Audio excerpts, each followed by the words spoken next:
Hi, everybody. Thank you for your patience with us as we get started. My name's Ginger Thompson. I'm with the Lewa Wildlife Conservancy here in the U.S., and I'm the executive director. And I'm here with my colleagues, Jeffrey Chege, who's our chief conservation officer who flew in from Kenya a couple of days ago, and John Battelle, who's on our U.S. board and actually about to become vice president of our U.S. board. And we're here to talk to you today about Lewa Wildlife Conservancy and really a much bigger movement that we're the sort of engine room for in northern Kenya in an effort to take a very large area of land and put it into conservation management, conservation that's actually community-centric. So we are a community conservation organization. We're going to play a video for you so you get a sense and a feel of the place itself. But following our conversation today, there are a few things that we think it's important to sort of step away with from our tech talk here. The first is that Lewa is a small but very prominent organization in the conservation field, in community conservation, and particularly in East Africa. We've become a model for a lot of other public and private organizations attempting to preserve wildlife by working with communities to do so. It's got a big vision, it's got a great team, and we've had financial efficacy for many, many years. So there's lots to be said about Lewa, and you'll hear more about us.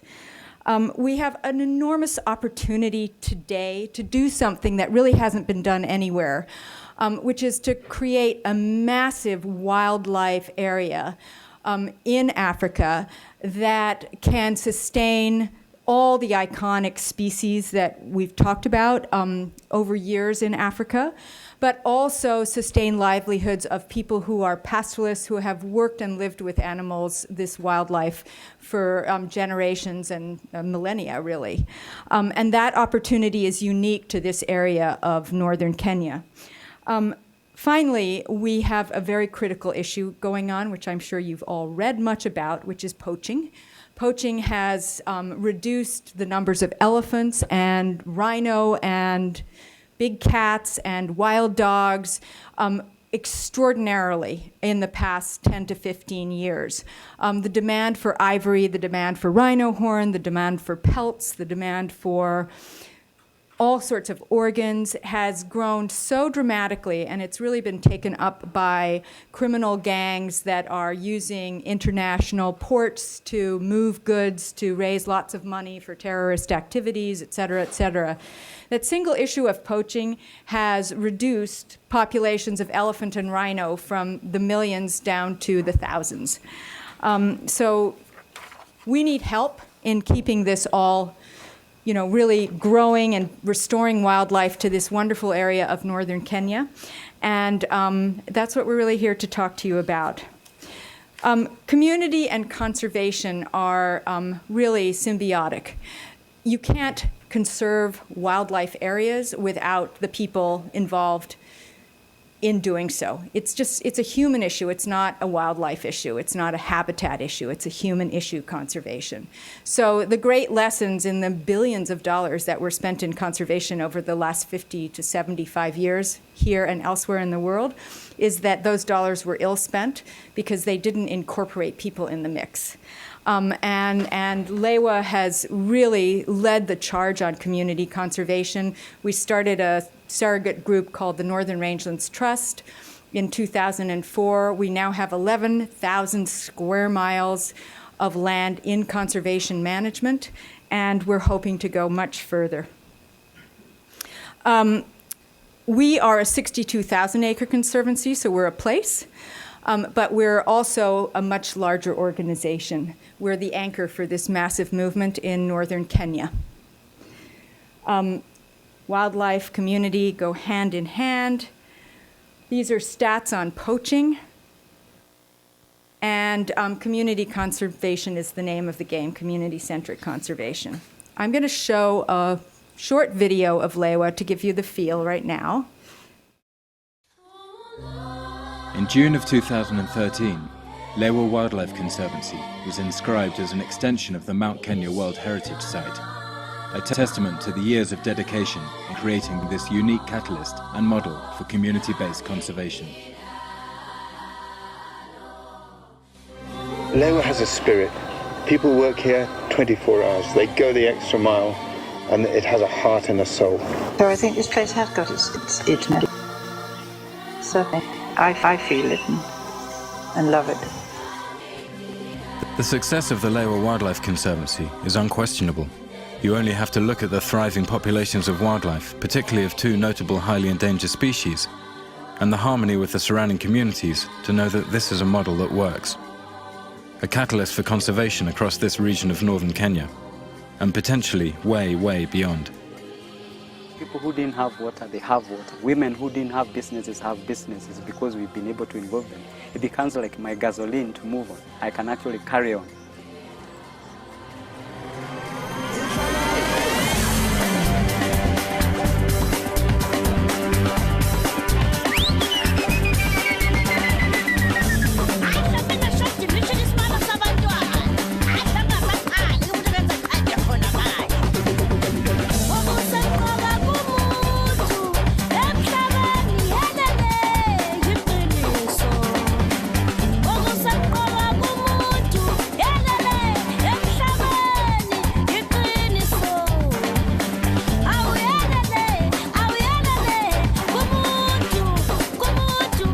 In East Africa, where wildlife numbers have been declining for many years, now here is an established and proven model which is reversing this trend. Lewa really is the story about one amazing woman, Anna Mertz, and an endangered species, and the vision of one man, Ian Craig. In 1970, there were 20,000 black rhino in Kenya. Through poaching, this figure had plummeted by 98% to only 280 individuals in just 12 years. Kenya is an exception within East Africa in its acceptance of private sector partnerships in conservation. With this freedom, Lewa has spawned a new concept in conservation, that of a private, public and community-based partnership. Of the over 600 black rhino in Kenya, a figure currently rising at around 8% annually, 45% are found on private sanctuaries very much modelled on Lewa. A large part of the success is thanks to the extensive security setup on the Conservancy. In the Lewa Security Department, we have well over 150 people, 30 armed Kenya Police Reservists. They are armed by government and they're employed and managed by us.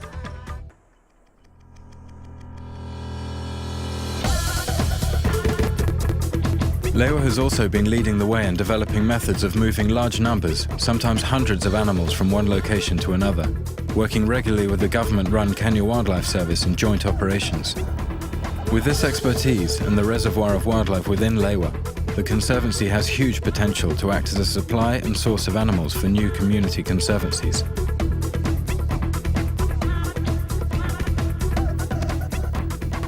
The Kenya Wildlife Service provide Lewa with a highly skilled vet. His salary is covered by Lewa, who also provide logistical support and assistance. This enables him to spread his expertise, providing timely and effective wildlife veterinary intervention right across the region.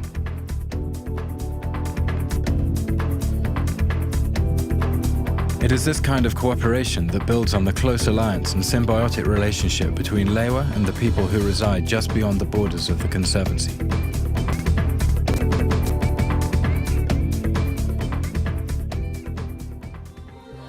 Lewa's vision extends well beyond the horizon, recognizing that the welfare of local communities is integral to the welfare of the ecosystems on which so much depends. Through healthcare, through education, through employment and security to the people who live just the other side of the fence line. These communities act as a first line of defense. And we will receive information from them long before any poacher or potential poacher get foot into Lewa.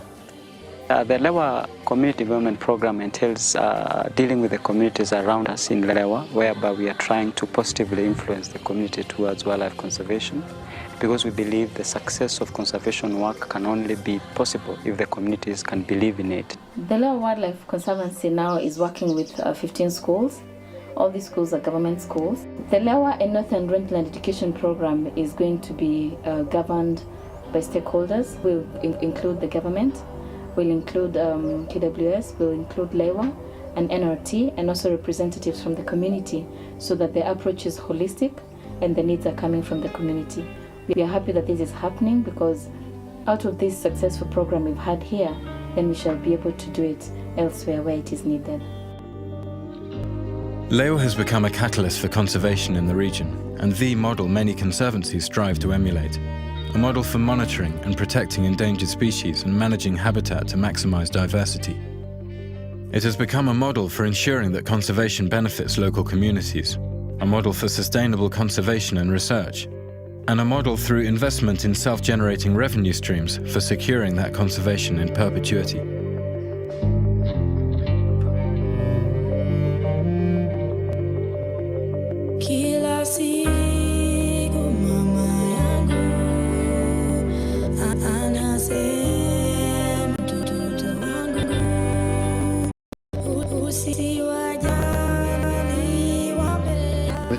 We've got a foundation to move proactive, community-based conservation across a massive landscape of northern Kenya.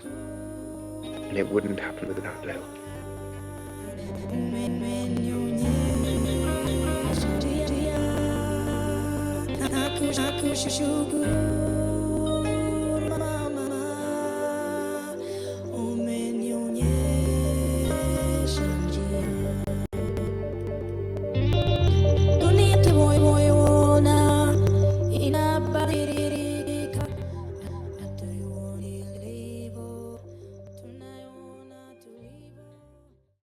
So the video gives you a sense of the place that some of you here have visited, but most of you probably haven't. It's a small piece of land in this vast landscape, and so much potential. We're the gateway to this northern area, and we're also the engine room for the actual conservation work, for the community development work, for building buildings that need building, for fencing where there's fencing needed, for all sorts of road building, lots and lots of different things that Lewa actually provides the manpower, the skill set, the talent for in northern Kenya. I'm going to stop and just let you know that we have a goal to take 11,000 square miles, about the size of Massachusetts, and grow it to 35,000 square miles of open rangeland for wildlife, and for the pastoralist people who live with it. And that's a great, big, huge, enormous goal, but one that we actually see in our sites. We see it happening in the next 10 years. And that 35,000 square miles, roughly the size of the state of Indiana. So it's a pretty big area. And, you know, with the right help and with all of you, we can get there. I'm just going to say one or two words about these guys. Chege has earned his stripes as our conservation head. He was rolled over or rolled on upon by a 1.5-ton rhino. So we all come by our stripes in different ways, but he has a pretty unique one. And John's really been involved in a lot of the community development work on Lewa, bringing solar to schools, to health clinics. He's really single-handedly moved us into a new energy era, and granted, maybe a first step for all of you, but it was a huge step for this area of northern Kenya. So we're going to let them carry on. Thank you. And by the way, I want to say thank you to Catherine Joe for organizing us here, and she is also a member of our board now, and we're so delighted to have her, and thank you to all of you. Want to push the slide? I get to talk about why it matters. Why should we care? Because, you know, I come from the same place you guys do. This is our backyard. It's halfway around the world, and we're going, why does it matter? Why do I care what happens over there? And there's a couple components that are really, really critical. The fact that you're sitting here is a first step. But on a broad global scale, This really comes down to challenges that are going to happen with biodiversity and challenges of resources. The reality is we don't have enough on the planet. And we need to link the understanding behind biodiversity and wildlife to the benefit of all of us. For now, the easiest one that we can talk about is the reality around terrorism.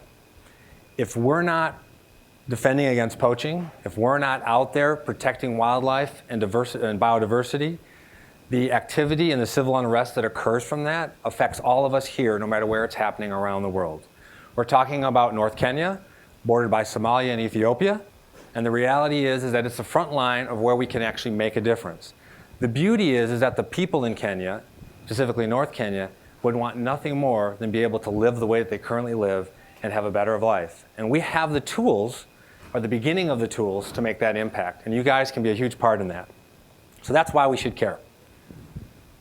The reality is that premature extinction is going on around us. The baseline that has been measured way back when, they measure what the planet normally would handle in terms of extinction. In 2005, we were, I'm going to flip my slide here, we were 1,000 times the level of natural premature extinction. By the end of the century, they expect it to be 10,000 times that level.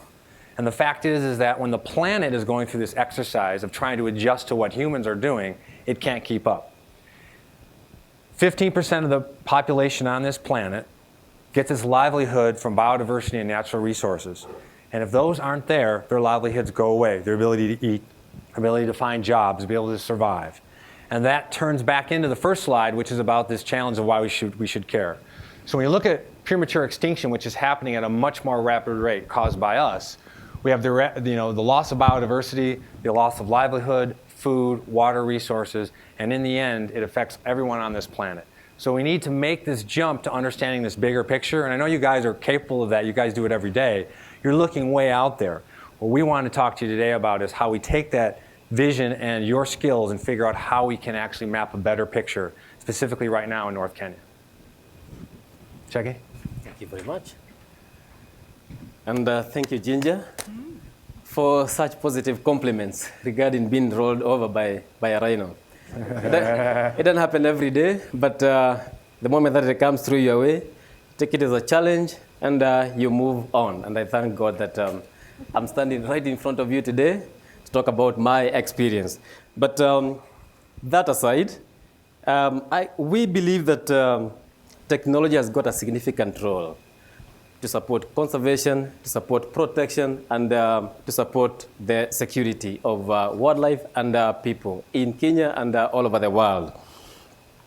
And as we try to understand nature, as we try to make the linkage between wildlife and community development, there are quite a number of technological advancements that we have implemented on the ground in an attempt to secure the land, both for wildlife and people.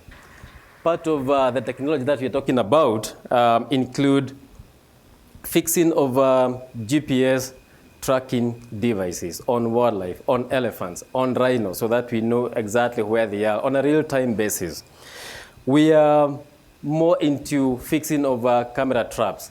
Gigi mentioned about Lewa being small, being completely fenced, but we have got quite a number of gaps that allow wildlife to come in and go out. So we have fixed quite a number of camera traps so that we can understand the dynamics of the movement of wildlife outside and then when they come back. We are very much into digital radio communication, which is very important in this era of poaching, in this era of terrorism, in this era of insecurity issues that John has just alluded to. Digital communication that we are using at the moment, they are secure, they are encrypted, and there is no way that anyone is going to hack into them unless you've been given access to. We are starting to get much more into ID-based identification, individual wildlife identification software, so that we can track individual animals on a daily basis, on a monthly basis, annual basis, and then we can recreate their life history tables, their life history strategies as we move on. And all this is in an attempt to secure space for wildlife and also people. Now, everything that we are doing, we are not doing on our own. We are into partnership with very many people. We believe that scale is critical, and that's why you got to partner with other people in the region including a group like you, including people like you, because we believe in tapping the right kind of expertise. And that's one of the reasons as to why we are here. We are into collaboration and partnership with Save the Elephants, of which some of you may be aware about that particular organization. We're in partnership with the Zoological Society of London. We're in partnership with the Kenya Wildlife Service, who are the custodians of wildlife in Kenya. We're in partnership with Safaricom, who are the biggest mobile telephony provider in the country, Wildlife Directs, and several zoos, and many other conservation organizations all over the world.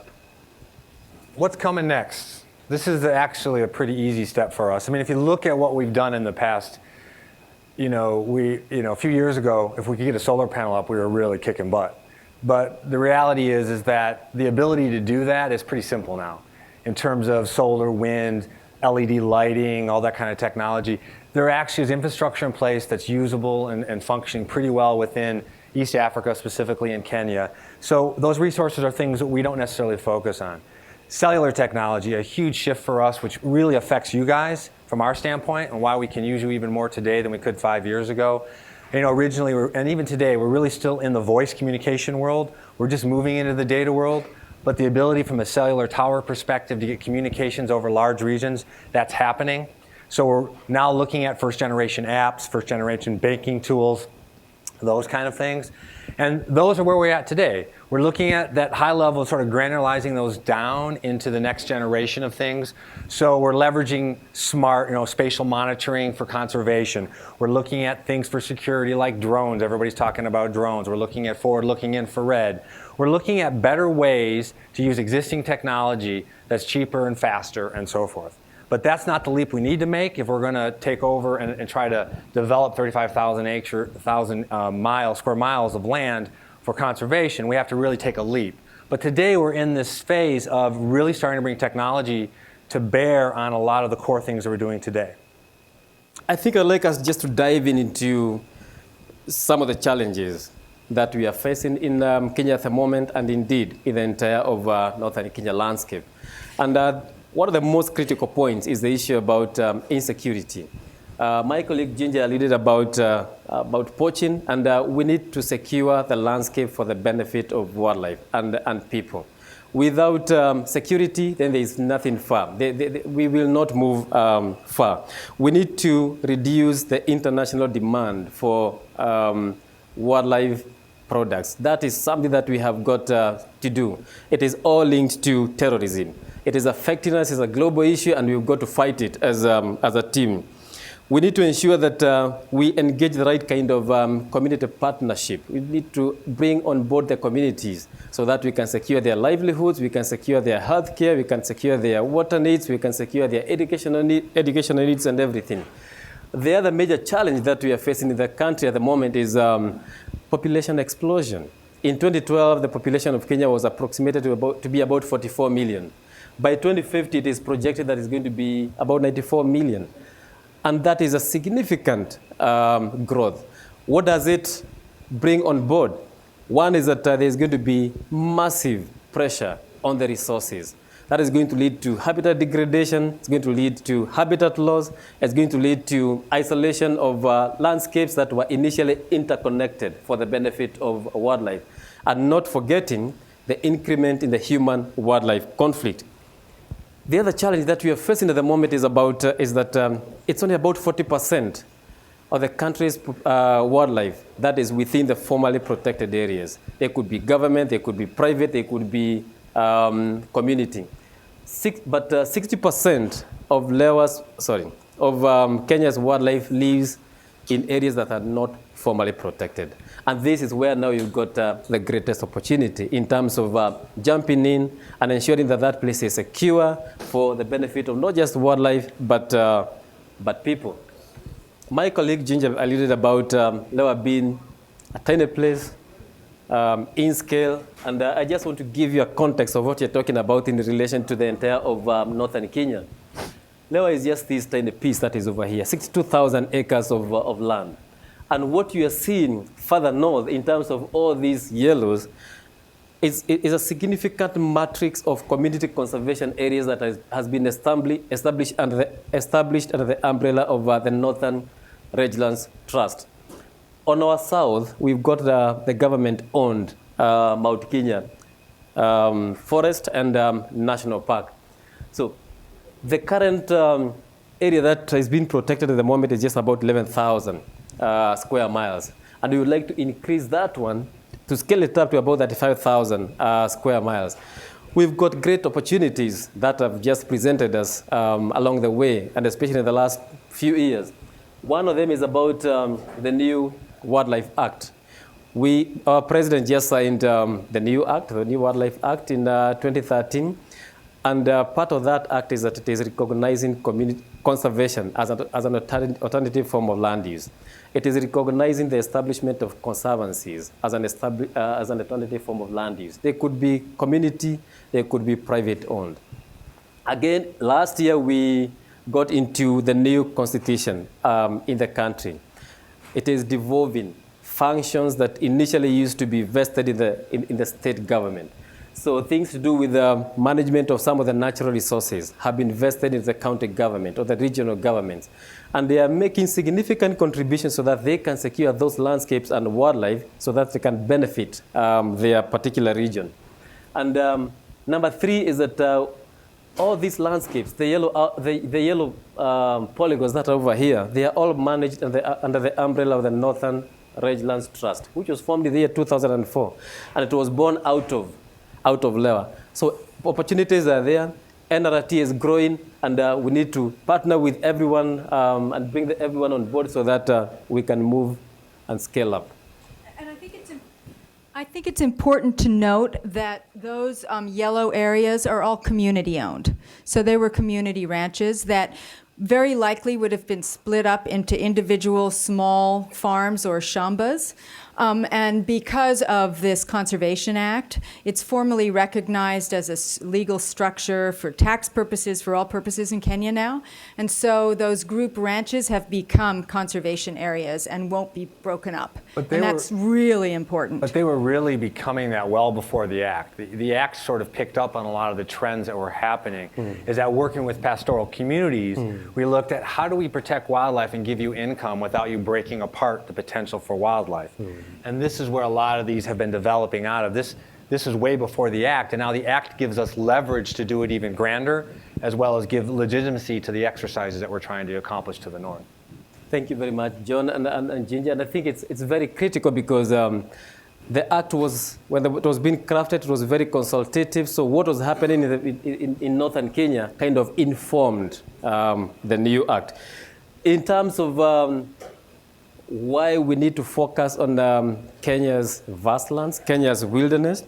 One critical point is that Kenya is vast. It's got some very vast open landscapes, which presents us with some perfect opportunity in terms of conserving the wildlife that is there and ensuring that the livelihoods of the people who live amidst the wildlife, it is integrated within.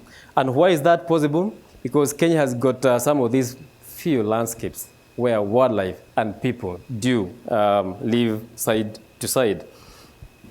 Going back to some in the 1960s and 1970s, what used to happen is that we used to have abundant wildlife densities. There used to be a lot in northern Kenya. But in the late 1970s, they were all decimated because of quite a number of factors, of which poaching was one of them to supply the illegal demand at the illegal markets. We had bushmeat poaching. We had incremented the population of people, and all that has been bringing significant pressure on the resources. But now, with the devolved government, with the new Wildlife Act, with Lewa being on board, with all the other partners who are on board, we've got a perfect opportunity of recreating back what used to be there. So our vision, as of now, is that it is very possible to use technology so that we can secure the landscapes for the benefit of wildlife, and we make that particular wildlife continue being abundant and actually flourish. I can leave that slide up for a second, Ginger, because there's 2 points that I want to say about that. I mean, What we're talking about is how do we empower communities that are there to be able to survive the way that they choose to survive within their own communities.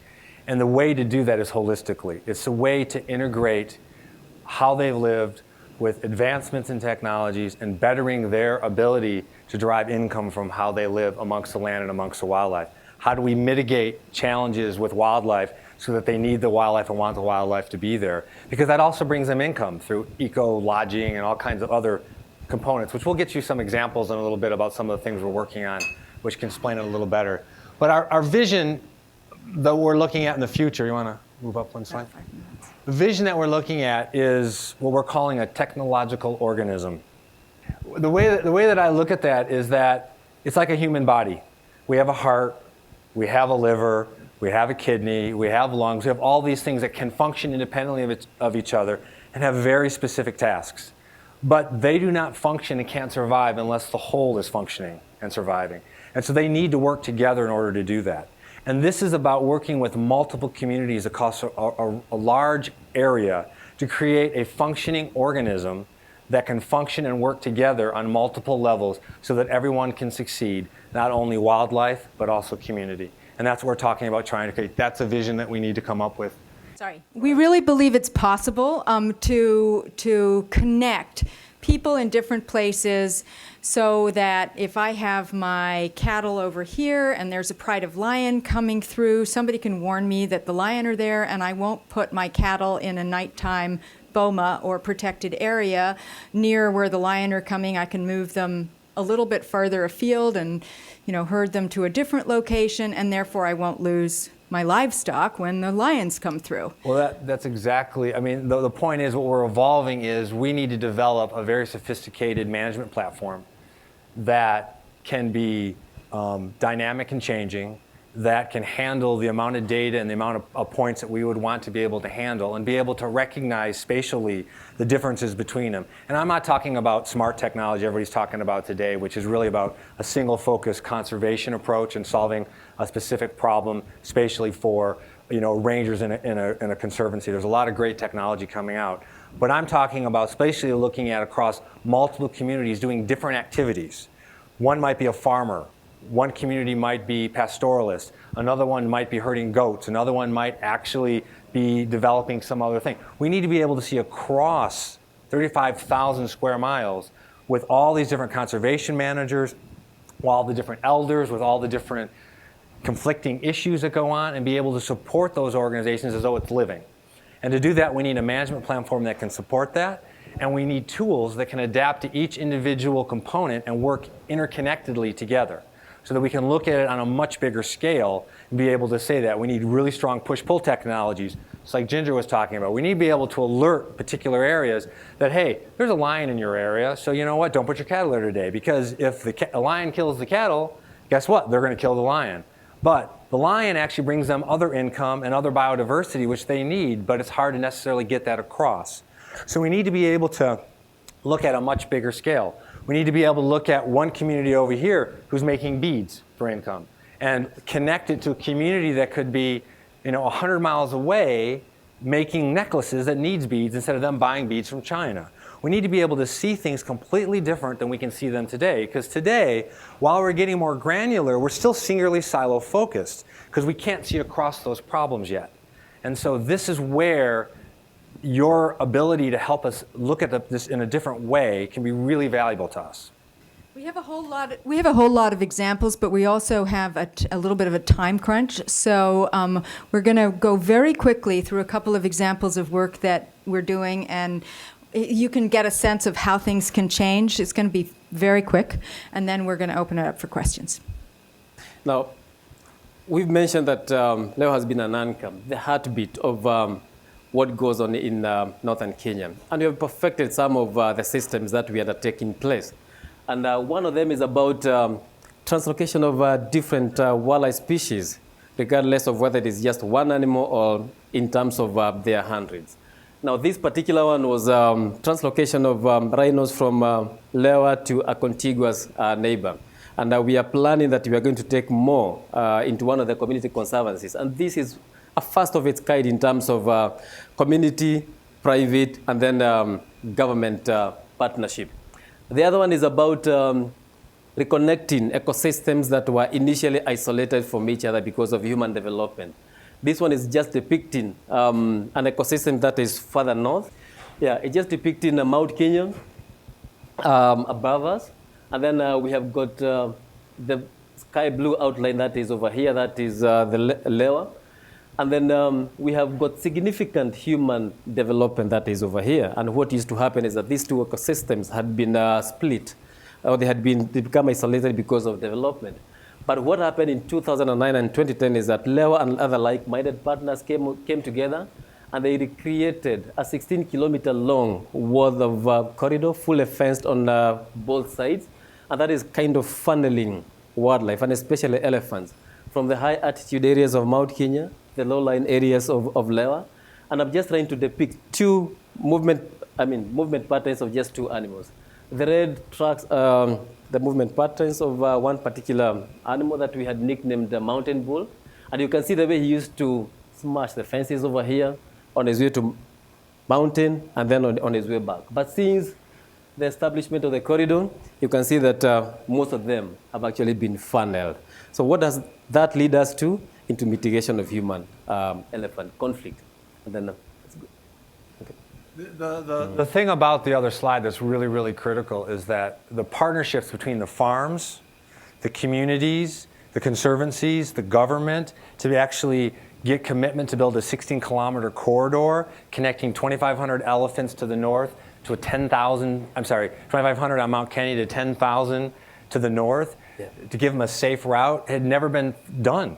And it really is a spectacular achievement to actually see that succeed, and that we know that we can actually do more corridors in other areas to continue to expand the interconnectedness of these wide open spaces. Yeah, a lot of people believed it wouldn't happen, that the elephants wouldn't use the corridor, but within the first 24 hours, Tony, the yellow elephant that we saw on the map, went through, and so all the others followed. No. So it was a great experiment. It was really spectacular. It was amazing to see that. Indeed. Yeah. This ties in, grassland management ties into the vision of what we're talking about on a larger scale, about 35,000 square mile. What we're talking about, if you look to the right, you see grasslands that's been overgrazed, which is why there are no wildlife for quite a while in North Kenya. Overgrazing, we're pastoral communities, we got cows, we want them to have the grass, right? Tribal conflict, you got better grass than I do, we're going at it. So that's what you see on the right. What you see is, through the use of science and other things, the redevelopment of grasslands. Amazingly, cattle is the way to redevelop grasslands. So by using cattle correctly and by education and training, we can use cattle to actually rebuild the grass, which makes the cows fatter, which makes everybody happier, which takes more money to market, which makes the communities happier. So grassland management is an incredible tool to help all these pastoral communities. Now, when the grasslands are improved, wildlife comes back, because wildlife knows where the good grasses are. So now we have to work on how do we mitigate the challenges between the grassland and the wildlife for cattle and so forth. And so there's been a lot of great stuff that we're working on with lion and predation and so forth to actually educate how to protect cattle from wildlife. These are low technology things that we've been doing, and they've been very successful. But now we're looking at it on a much bigger scale, so we have to start getting a lot more creative in how we help these communities do that. Anybody here have a question they want to ask? So how did you get that first corridor in that three-way partnership between the government and private? In terms of how we got the corridor moving, we had a government entity that owned Mount Kenya. And then from there we had the private organization that is Lewa on the lower side. And then from there in between we had the private farms that used to to experience significant human-elephant conflict. So we had three willing partners who came together around the table and realized that there was a problem here and there was need to solve this problem. So how do you go about it? The private owners of the farms decided that we are going to donate this piece of land because they are pro-conservationists. We are going to donate this piece of land so that you can recreate the corridor. So funding was solicited, the corridor was fenced. We had a major underpass that was dug in one of the major highways. In one of the slides you may have seen, we had elephants, and we also had a lorry on top, and that is an underpass that is functioning very well. So it was about willing partners who came on board, realized that there was a problem, and then they put their minds together to solve the problem. There's a lot of generosity involved too on the landowner's part. They contribute the land to it. Farmers did, and obviously there were individuals. In fact, there's one lady who contributed most of the actual cash, who's right from here, from Palo Alto, and just heard about this and thought that was something she wanted to support. So it's very local. There are, let's see, are there plans to share these learnings and strategies with other wildlife organizations? Ooh, it just disappeared again, sorry. Namely, tiger conservancies in India. Lewa hosts groups from all over the world on Lewa to sort of be a demonstration site for how you can manage wildlife in contiguous areas or in sort of sparsely connected areas. So we've had people, huge groups from China. In fact, there is a conservancy now in China, in southern China, that has been modeled on Lewa. There are conservancy groups all over Africa that come and visit and spend 2 or 3 weeks at a time sort of training with our people, including Chege. And we haven't done a lot of publishing in terms of written work, but we plan to do a lot more. Our research team was expanded quite dramatically in the past 14 months. Chege can talk more about that if you want to ask questions after. But absolutely, we host people, we want to share this information, and we'll be publishing quite a few reports in the next year or two. What technological hindrances exist, and how can we, Google, help? That is a great question. And the answer is, the biggest challenge we face right now is understanding how to tackle on such a large scale the management of all the things that we need to be able to monitor. So, we're not even equipped to even understand that problem. And we're not equipped to understand all the tools that we would need to have within those devices, within the baskets, to be able to look at how to solve this problem versus this problem. So I think my answer is that I don't have a clear picture yet. I just know what I need to be able to do, what we need to be able to do, what we're looking at in terms of this problem.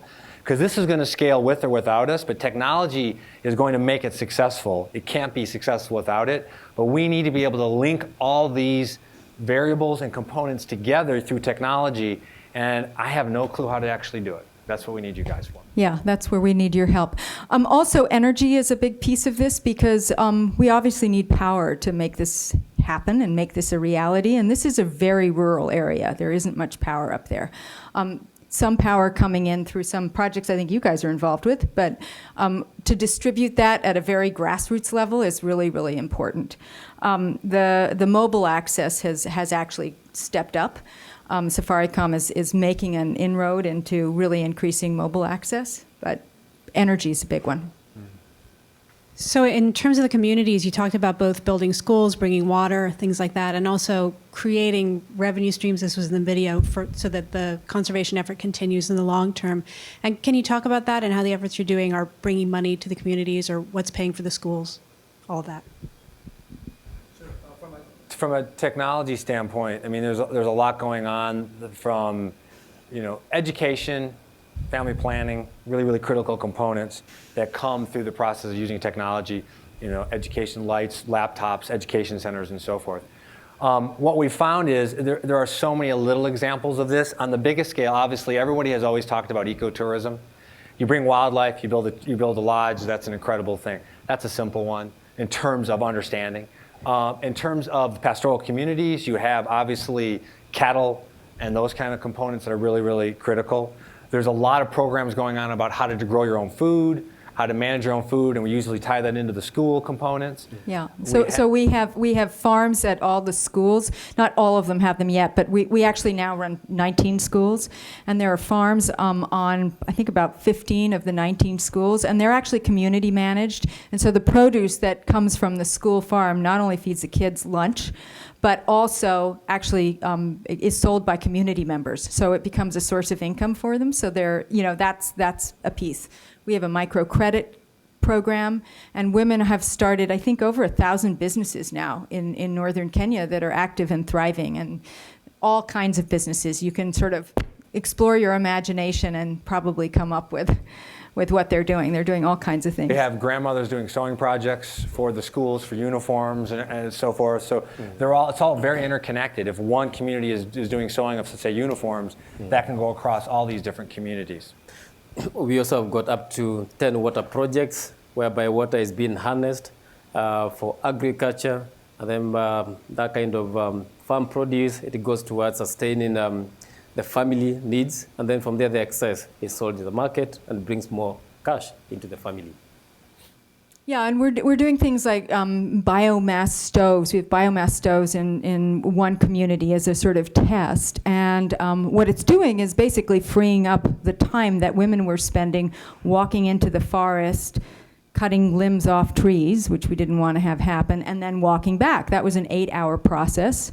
Now the women are cooking at home. They manage those biogas stoves in about an hour a day, and they suddenly have 7 hours of free time, and they're starting businesses. So, it's each piece, each cog in the wheel makes a big difference. It's very holistic. You can't look at individual problems. You have to look across. If you're going to affect this kind of region, you have to look across the impact across multiple things. And you want kids to go to school. When I started, I was like, I'm putting power into schools. I think this is a great thing. I'm putting power into clinics. Well, if I can't feed the child one meal a day, they're not going to come to school. And if I can't afford a book, they're not going to come to school. If I can't afford the teachers, I need teacher housing. So power, which is a world that I came from, a little bit on the technology side, I looked at it like I'm doing a great thing. And then as you get into it, you realize there's so many lower elements that have to be solved in conjunction with that problem. And so it becomes pretty powerful to engage on the ground over there because there are so many different levels. And the thing is this is what makes Lewa the anchor and the gateway to the north for me. When I started looking at where I can have impact, right? Lewa has, as an institution and as a conservancy, has logistical capabilities. They have access on the ground, they have skills, and they have people. So when you bring an idea to the ground, there's no better place to develop it, test it, and move it out than Lewa. And that is why you see those conservancies to the north developing, is because they know at the end of the day they've got Lewa as an anchor to support those organizations. How can technology help with education? So we have this program where we're currently supporting the education of about 5,500 kids in an area around Lewa. We also have a scholarship program that gets kids out to secondary schools, and we'd like to grow that, and that actually is something that we're going to implement across northern Kenya to get kids from primary school up into secondary schools, which is a big leap financially for the families. Primary school is free in Kenya, but secondary school is a year's salary for somebody. And so if we can get more kids into secondary school, and one of the ways we're thinking of doing this is literally by starting almost like a Kiva program that would support individual students as they go through school. So we call it a bursary program. We have 300 kids in it right now, and individuals like each of us are all supporting kids in the schools right now who are going to boarding school, and some are going to university, and we've had graduates from medical school this summer. It's very exciting. We want to do a lot more of that across a greater geography. We don't have the systems in place to really manage this, and so we need help with that, and technology could really be helpful. We keep talking about technology on the ground, but the other component of technology that we haven't talked about is connecting corporations, donors, and other organizations to the efforts that are on the ground. So traditionally today, when a donor looks at something, I want to build a school, I want to put my name on that. And we build a school. Even if we don't need it, we will build a school because somebody's going to give us money. the reality is that our ability through technology to better connect where the dollars need to go and better connect the donor to seeing the work being done on the ground is a really important next step for us, so that we can more granularize. I want you to come to me and say, I want to build a school. And I want to be able to say within Lewa, a school's great, but here's 5 things in education that are more important, and I can keep you aware of all these things. Because as donors, we're still locked into brick and mortar. We're like, I want to see something physically made that I know is there. And with technology, we can probably break that barrier down much better and be able to show the impact that they're giving on a much more granular level, and we haven't actually begun to do that yet. Yeah, and that's where, things like power comes in. I mean, if we can get power up to some of these remote communities, we can get kids on some kind of device and learning. And we had one child who we were able to furnish his house with a light, with a solar light, and as a result, he was able to do his homework at home, and he ended up getting into Nairobi University, and he's now, doing really well in a PhD program. But this was a few years ago. It was tough to get him enough power to do his homework at night so he could qualify in the state exams to get into university. But it is happening, and these are small steps we're making. With support, we can go the distance. We really can. And I think what John was saying is Lewa's really well positioned where financial efficacy is top notch. It's why Sabrina, my colleague who's in the back there, and I really got involved because we saw what was going on. We thought, wow, this is an amazing organization. The investment here, the very small amount of investment, we run this whole thing on $3.5 million a year. It's really extraordinary. And that includes 4 health clinics that serve 60,000 people, these schools that are serving 5,500 kids, the microcredit, all this stuff. It's an amazing anchor for what can happen, and we're well poised, we're well managed, it's very well organized to really go a big distance, and we need lots of help to do that, to scale it. Okay, well, thank you all so much. Thanks, Chege, and thank you, John, and Gina, and Sabrina, who came with us today. We really appreciate everybody, and Catherine.